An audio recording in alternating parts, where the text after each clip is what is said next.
I am really giving in to what is so unlike me. And this is my second video today. Oh my goodness.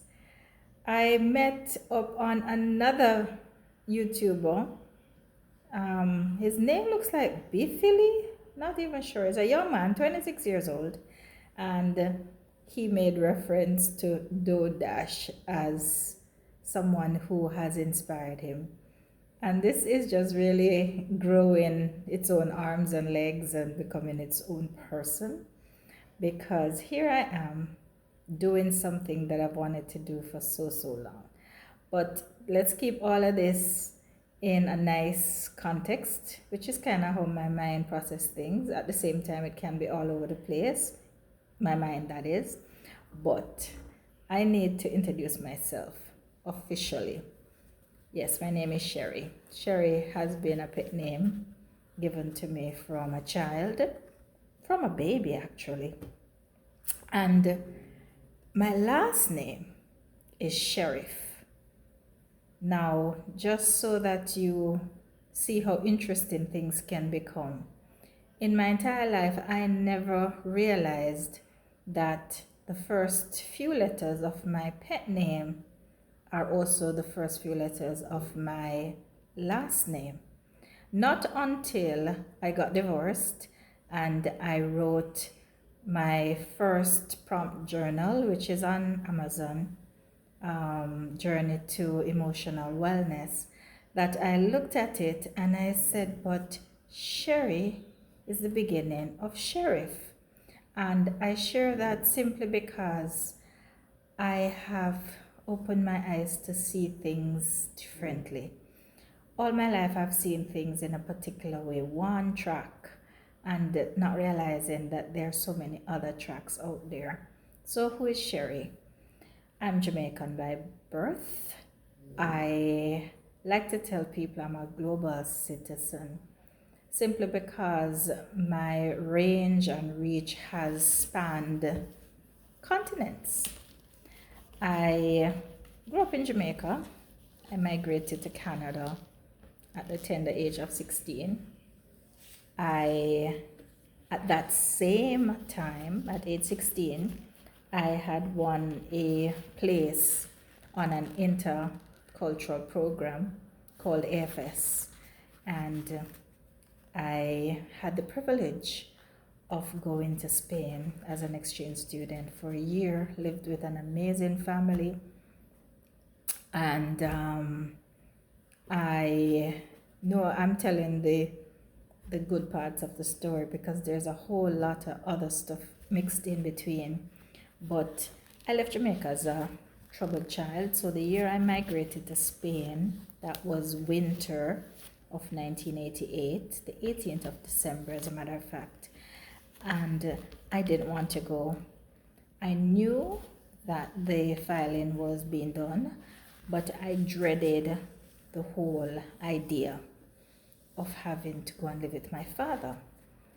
My mother had used me as a pawn to keep the connection with this man that she despised based on a series of events that led her to no longer have him. And so the backing and forth thing was very strong.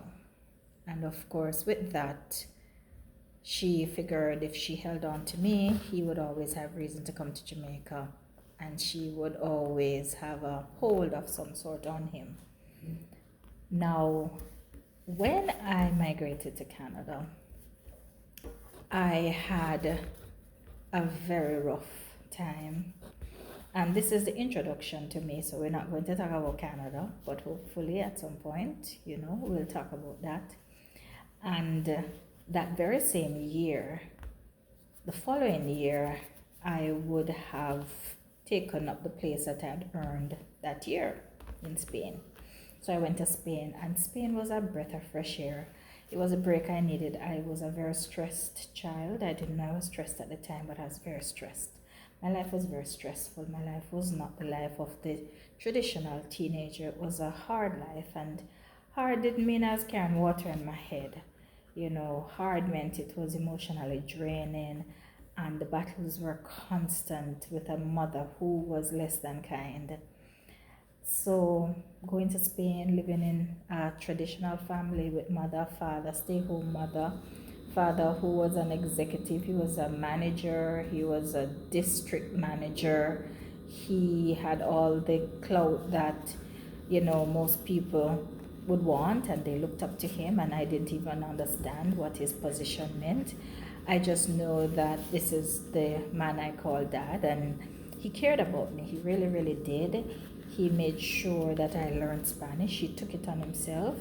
He was my first teacher, before we could eat. I had to identify everything that I was using to eat, the knife, the fork, the spoon. I had to identify the food that we were eating. And like any good parent, when the training that was being offered at home was now at the stage where additional training was needed, my father, I call him Pade because Pade is the name for dad in Catalan, he arranged for me to have a tutor. So my Spanish is not coincidental. My Spanish is very, very, very much by choice, by design. Yeah. So it just dawned on me that here now in my 50s, I have been bilingual, multilingual, because with Spanish came Catalan. With Spanish also came a little knowledge of French, Italian, and Portuguese, simply because Catalan is a mixture of all of those 4 languages. So having returned to Jamaica and having a culture shock, I did not continue my education, not because I didn't want to, but because my mother did not want the burden of sending me back to school. I did not go to Canada because I was in a disjointed relationship, let's put it that way, with my father. He had already decided that I should not come back. I'm just looking at this thing and it's really awful. He was done with me because of whatever happened, which we'll talk about, I'm sure. So anyway, I'm still trying to introduce myself. Oh my God. Yes. So I went to work in tourism. And you might be wondering, what's the deal with this thing? Yeah, the hair is not working.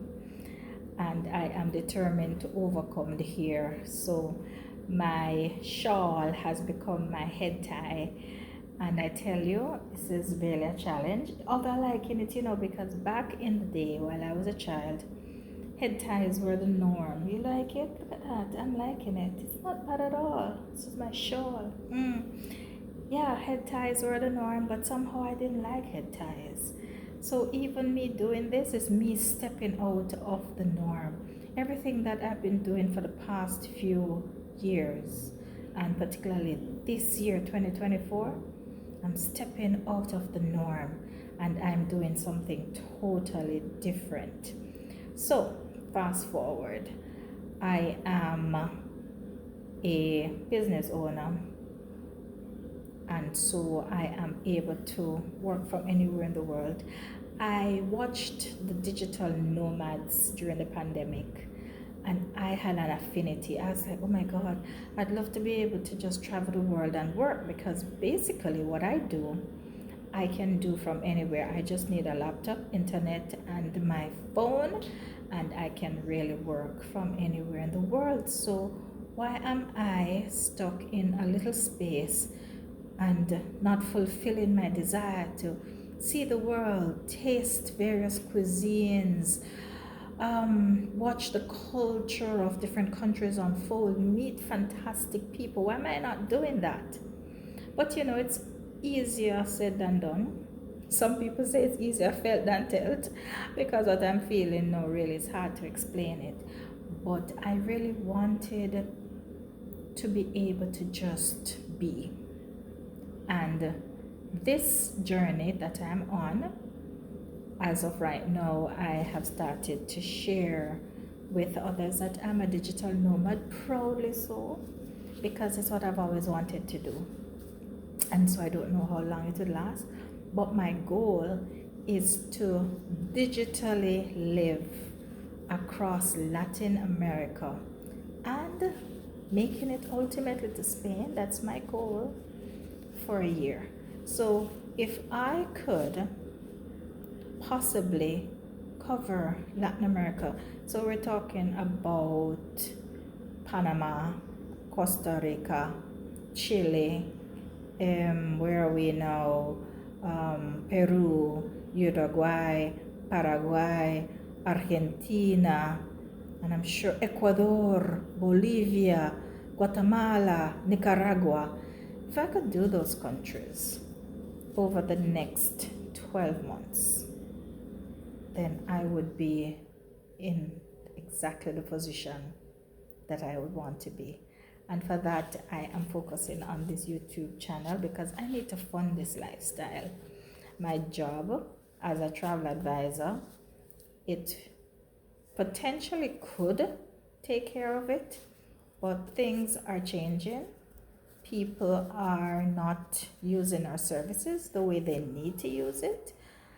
And if I have a goal, I need to fulfill it. This is my now goal, this is my now moment. And so I have no idea how much longer I have on the earth. And sometimes people say, oh, why are you talking like that? Because life is brief. And I've been blessed to have lived half of a century plus. So, you know, you want to get things done that you want to get done and just get on with it. So you heard all those countries that I've just listed. Yes, those are the countries I want to cover in this year, 2025. And so with your help, I should be able to develop a channel showcasing the best, the most interesting, the most diverse tidbits from all of these places as I visit and be able to support the travel. So I will be sharing lots more. Right now I am in Playa del Carmen, which is in the Yucatan in Mexico. And it is really fueling the desire to take this wish to a whole new level. So join me, won't you? Because you know, I always like to tell you, Sheri has so much to say, and I can't wait to tell you more. But until we talk again, ciao for now.